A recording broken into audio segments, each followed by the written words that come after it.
The heart of every man craves a great adventure, but life doesn't usually feel that way. Jesus speaks of narrow gates and wide roads, but the masculine journey is filled with many twists and turns. So how do we keep from losing heart while trying to find the good way when life feels more like a losing battle than something worth dying for? Grab your gear and come on a quest with your band of brothers who will serve as the guides in what we call the masculine journey. The masculine journey starts here now. Welcome to the Masculine Journey. We are very glad to have you with us today. Hey, Robbie, I got a question for you, and I love to throw you questions I don't prepare you for. How many weeks until the next boot camp? Wow. Quite a few. But 9. It's about 9, right? Yeah, it's about something like that. Yeah, 8 or 9, but it's November 1st through 4th. There you go. Right, and we have room for you guys to come. It's going to be exciting. We're going to have it at the same place that we have it, but in a new location. We have new digs. We do, yeah, with a lake view and everything. It's amazing. Yeah, so you need to go register at masculinejourneyradio.org. And I didn't even point this out to you, but when I was there last week, there were fish all over the surface of that lake. Sure. And I was like, man, this could be fly time. Mm-hmm. Darren, it could Yeah, be. I think I officially caught my smallest fish ever. The bait. That's because you haven't gone fishing with me, Sam. Yeah, I think I can take you where you catch fish that when you go to set the hook, it becomes a back cast.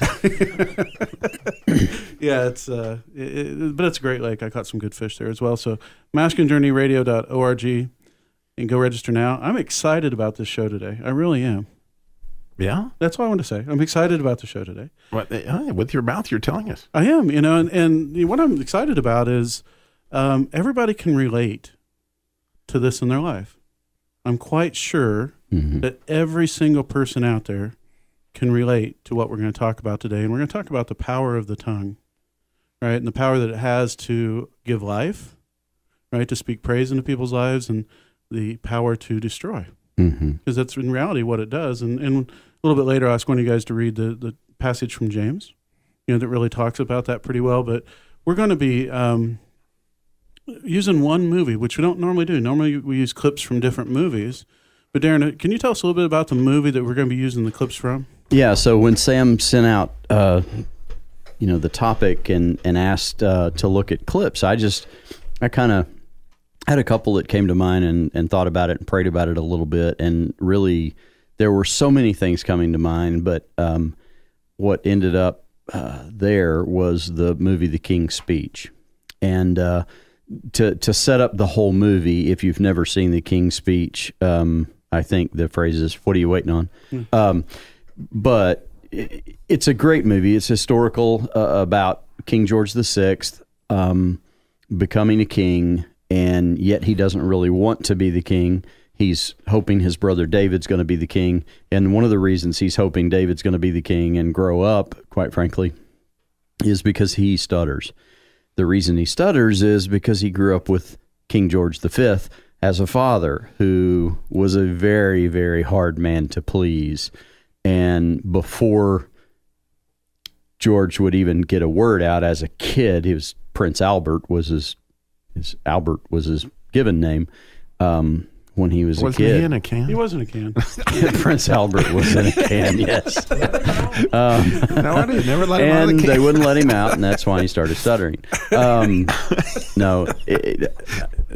making a joke about stuttering, but I'm sorry. anyway, that whole issue, when you look at the history of it, is basically King George V is pretty much the reason that King George VI stuttered.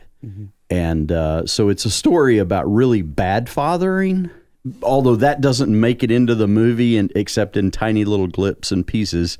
And then a story of wonderful fathering by this man who becomes his friend, Lionel Loke, and helps him learn to be able to speak into one of these, what they called wireless.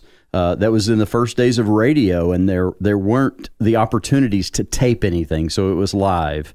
And you were talking about the power of the tongue, and as I've not sat in this particular spot in a long time, and I was looking at this, and this kind of looks like a black licorice snow cone.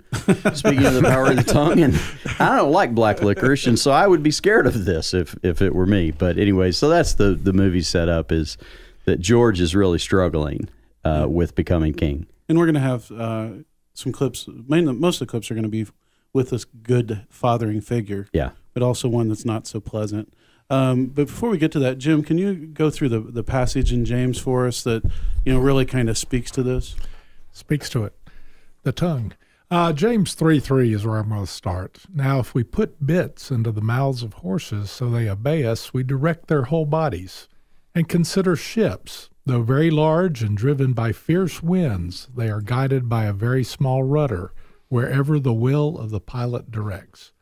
So, too, though the tongue is a small part of the body, it boasts great things.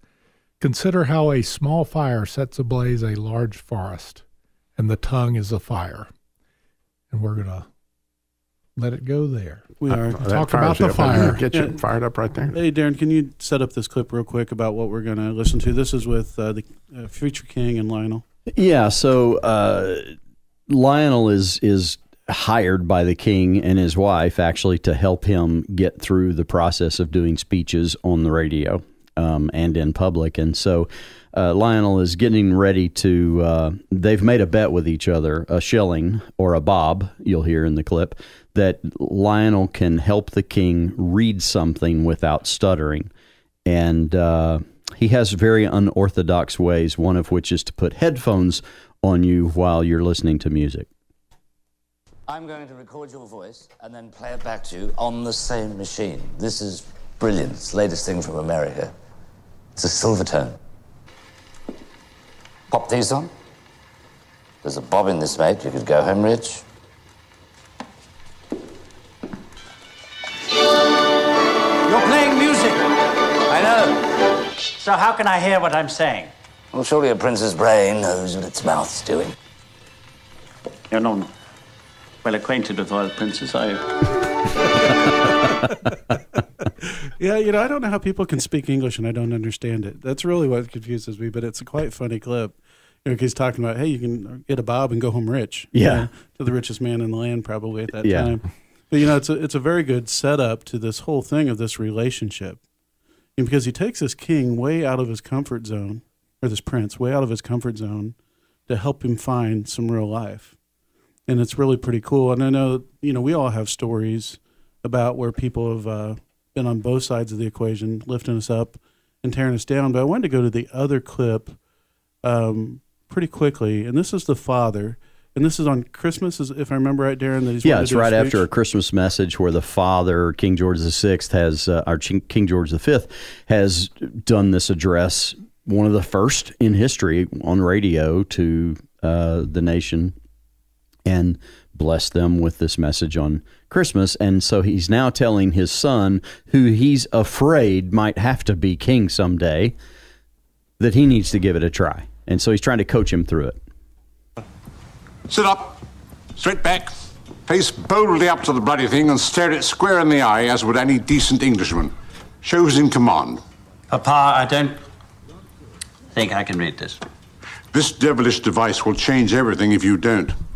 In the past, all a king had to do was look respectable in uniform or not fall off his horse. Now we must invade people's homes and ingratiate ourselves with them. This family has been reduced to those lowest basest of all creatures. We've become actors. When I'm dead, that boy will ruin himself, this family, and this nation within 12 months. Who'll pick up the pieces? Herr Hitler intimidating half of Europe, Marshal Stalin the other half. Who will stand between us, the jackboots, and the proletarian abyss? You? Well, with your older brother shirking his duties, you're going to have to do a lot more of this. Have a go yourself.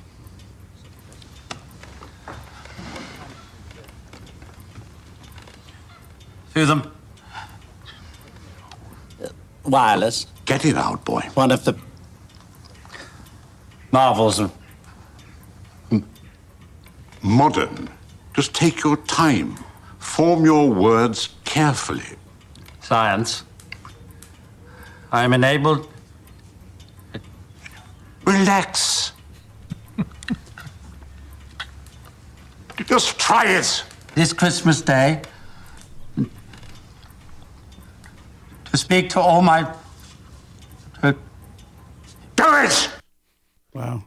And I think one thing to kind of point out, in this way, I think the dad was trying to be helpful, right? I mean, I don't think he had a heart to really want to hurt his son, but, what was the net result of that? And in listening to that, there's no doubt, Jim, that had to just kill this person. When I hear relax yelled at me like that, that's the last thing in the world I'm going to do. And yeah, I think he's oblivious to he's trying to bring up a king, basically, and he's doing it probably the way he was brought up, which often is where those wounds come from. Absolutely. But, you can see that, the power of those words, especially from somebody that you want to get affirmation from. You really do want to get that from your parent, or you want to get it from a coach or somebody, a boss, those types of things. And when you get instead what this other person thinks is helpful is anything but helpful, and it can be pretty brutal. I know we all have some stories where that's happened to us, and honestly, we probably have some stories where we were the person doing that, right? Because we can all do it. James talks about a little bit later in there that, we use the same tongue to praise and the same tongue to curse, right? And so just understanding the power that we have, especially if we walk with God through it, is to use that tongue to its wisest potential.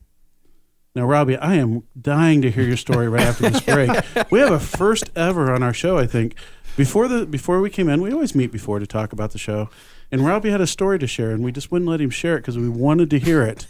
And so we're getting ready to go into break, but man, you cannot turn off the radio. You're going to have to come back and hear this story because I'm excited, Robbie, to really hear this story. That paper plates and ribbons. Yeah, I mean, just the title alone. Yeah. It has to be good, or this show is going to collapse. It's actually the good power of the tongue. Yeah, and if it's not, you'll never hear this air the show. So it'll be good. No pressure, Robbie. Power of the tongue. Just relaxed. Relax, Robbie. So remind you guys, we do have a boot camp coming up November 1st through 4th. If you haven't been, it's an amazing experience. God does some just incredible things, while you're there, and he just always seems to. He does. He just meets you where you need to be met at the boot camp. Now, Robbie, you've been to how many? Wow, I don't even 15. 18? Yeah, see, I'm throwing you all these questions you don't have an answer for today. But the point is that there you get to hear the power of God's tongue. Absolutely. And he's the one that makes the difference, and the boot camp's designed to be able to hear that voice. MasculineJourneyRadio.org. Hi, this is Sam with Masculine Journey. I'm here with my son Eli. We're going to talk about ways that you can help support the ministry. One way, you can go to smile.amazon.com. There's information on our website there on how to do that. Then you can go to facebook.com where you can click the donate button, or you can go to masculinejourneyradio.org. Once again, look for the donate button. Or if you want to mail something in, mail it to P.O. Box 550, Kernersville, North Carolina, 27285.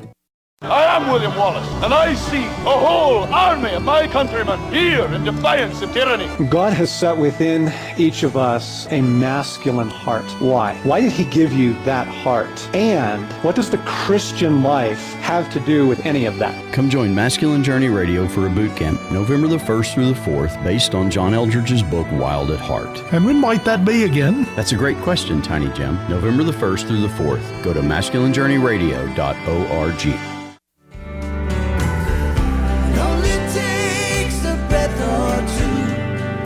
Tear your world apart.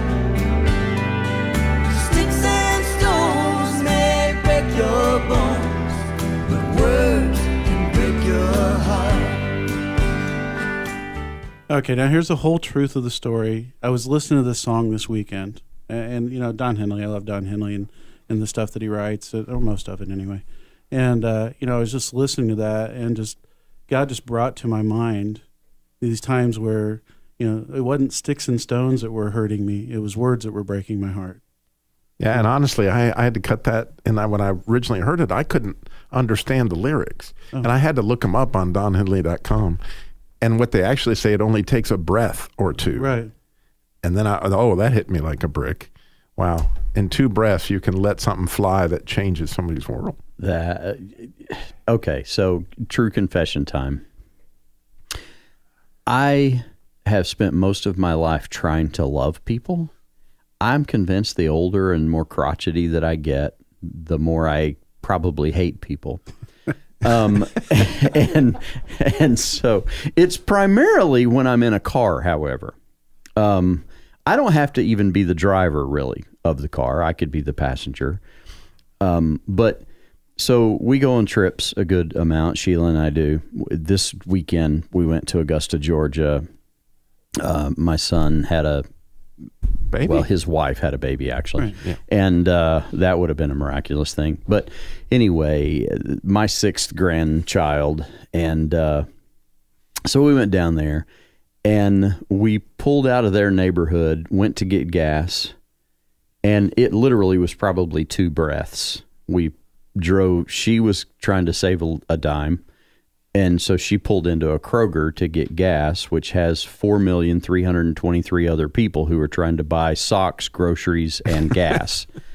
And I would pay $100 a gallon for gas if no one was at the pump. Because remember, I hate people.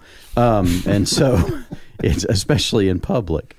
And so literally we were pulling into the thing, and I'm already critiquing her choice of gas stop, her choice of driving through the parking lot a particular way instead of the way I would have gone to avoid the people who I hate.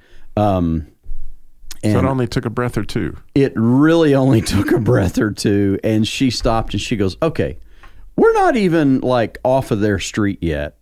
And you're already being a jerk. So if you want to drive. And I was like, okay, you're right. You're right. Thankfully, she's tough and she can, dish it back and call me out on it. But it doesn't take me very far to go to a bad place. Absolutely. And, the thing is, the enemy's waiting, right? The enemy's waiting to take something and twist it and turn it, right? When we tell a young kid something like, you never tell them they're stupid. I don't mean that, but you say something and they interpret as they're stupid, mm-hmm. And it impacts them for their whole life, mm-hmm. right? And I'm not going to share a lot of the story, but, my sister used to tell me some things as a kid that I had nothing to say, to shut up, all these kinds of things. And it really impacted me for several years. To the point where I didn't want to speak in public. I didn't want to really speak up in the crowd. Just really, truly believed from that young place in my heart that I had nothing important to say. And God had went through the process of unbearing that, of taking that damage away. And I think I'd said before, my sister was a fully grown woman at the time. She was 27 or something like that when I was 5, and she was just like really, really horrible with me, and just the impacts that has. And I look back, we were talking before the show, how the enemy can take something and twist it even when you don't mean it. My daughter, Rachel, she ended up having ADD. I didn't know that at the time. And so she was struggling in school. She was really smart, wouldn't turn in homework, things like that. And so we tried everything with her, absolutely everything with her, journals, all this stuff to try to get stuff back and forth. And finally, just one day I said, you know what? I'm just really disappointed in you. No, I said, that disappoints me is what I said. That disappoints me. And she started bawling. Unfortunately, she said something. She said, you think I'm a disappointment. I said, no, that's not what I said. I said, your behavior disappointed me. You're not a disappointment at all. I love you. Unfortunately, again, she said something, or she would have just carried that, her whole life. And, that's where the enemy's going to take something, even if it's not meant anywhere in that context, and blow it way out. Yeah. Mm-hmm. Context. Well, I had a situation like that as a younger father. My daughter was wearing some friends' clothes that I had not personally approved. Not that I had to approve everything, although my wife or I probably one did.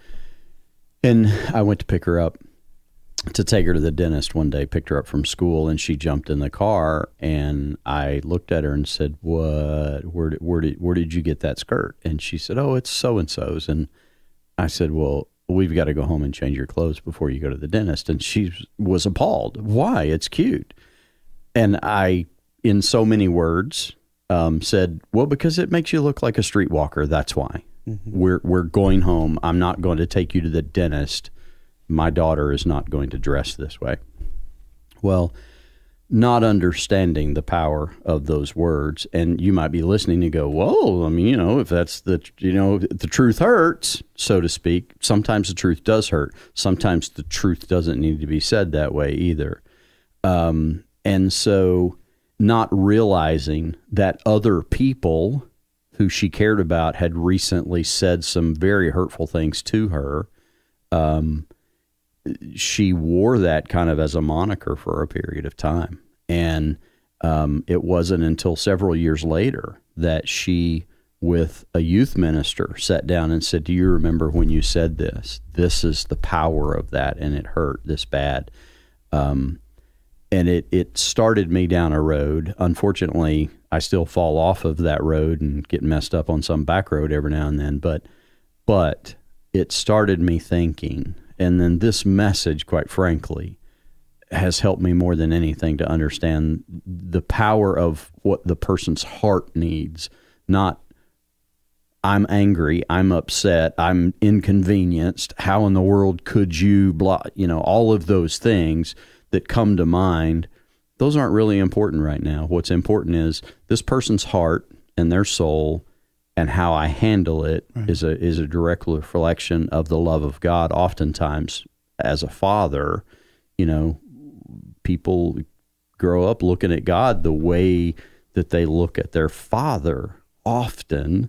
And so if their father is a person who ridicules and demeans or says something crude, rude, and socially unacceptable, they may very well grow up thinking that's kind of the way God looks at them as well.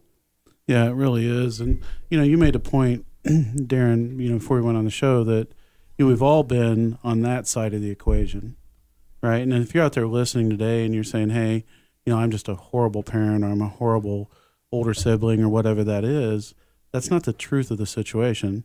That could have been yesterday's truth that you did some bad things, but that doesn't have to be today's truth. It doesn't have to be tomorrow's truth. Right? There's still time to speak life and to speak love into people's hearts. Robbie, I wanted to go to you because I got to get the story, and I'm dying to hear it. I was going to ask Jim something, but I want to go to you because I got to hear it. You've been talking about it. All right. So I used to teach high school Sunday school class, or what do you want to call it, Bible fellowship. And these kids were seniors in high school, and somehow or another, God just gave me this idea that I was going to do something called the Mutual Admiration Society. And for whatever reason, I took these paper plates and I put red ribbon on them, and I was carrying them in the car. My kids saw that at the time. They were like, 11 or 12, and they're like, Dad, there's no way high school seniors are going to put that around their neck. But the setup was this, that I took my paper plates with the red ribbons on them into the class, and I said, I want you to all to put these, and so it hangs on your back, and I'm going to give everybody a pen, and I want you to write on the back of that person what you admire most, or how you see God in that person. What do they do that makes you realize that God's in them? And so they all just grabbed the pens and wrote like crazy and went all around the room and just had the best time, actually, for the entire hour. And these paper plates were just absolutely full. And it was cool and it was wonderful, but I had no idea the impact that it had, because several years later we had a reunion of that class. And we're all, saying, well, you remember when you were in Sunday? And they were all like, well, what was your most favorite class of all the classes that we talked about God and blah, blah, blah. And some kid says, well, that was the paper plate class. I still have my paper plate. And the girl, I still have my paper plate. And I still have and all these kids see words of affirmation. They'd held onto those plates for years based on that's how little we get that stuff. Absolutely. And it's really cool that God knows how much we need it, and even when we are at a place where we really can't hear him, he'll send people into our life to remind us. They'll come in, they'll have a kind word, they'll say something to us that really just speaks to our heart. Now, the thing is, we need to learn to hold on to it. I know, at least for me personally, I'm a lot better at holding on to the bad stuff than I am holding on to the good stuff. That's why you put it on a paper plate. That way you can serve it up. You know what? I think I'm going to start wearing a paper plate, Robbie. They're going to do that. That is a perfect lead-in to what I sort of wanted to say most of all today. This is a group of men, and one of the things you said earlier was that, when people say things about us, the people that can wound us most or build us up most are those we love and respect. And the group of men at the microphones here right now and in the studio are men I deeply respect. Now, we pick on each other, we say things that could hurt but don't because we know there's love there. But Robbie in particular has this amazing ability to call me at awful times and give me an encouraging word that I really needed at that moment. And if we can become that person to those that we care about, we can make a stunning difference in their lives. Yeah, and it doesn't mean that we're not going to mess up once in a while, right? Yeah. But it's just the more deposits that I can put into that person versus the withdrawals I know I'm going to make. Yeah. I got to keep that account on the healthy side. You read the love book. Oh, I've read it. Yeah. I'm teaching That's on the it love tomorrow. bank concept. That's great. Yeah, I'm teaching on it tomorrow. But, one of the things I wanted to say really fast, because we're closing out, is Jesus promised to leave us the Holy Spirit, right? Don't worry about it. I'm going, but I'm giving you the Holy Spirit. One of the names for the Holy Spirit is the Counselor. We've used that a lot. It's also the Encourager. He didn't leave us a discourager because we have plenty of those. Right. He left us an encourager who lives with you all the time. We must need some encouragement. We absolutely do. And that leads us into something I want to challenge you to this week. Go to God and ask Him, God, what would you put on my paper plate? What would you say about me? What things would you speak to my heart? And give Him time to respond and just listen. And listen for the people He sends in your life that week to speak truth to you, because He's wanting you to hear those things that He knows is true and your heart needs. Go to masculinejourneyradio.org to register for the boot camp in November, and we'll see you next week.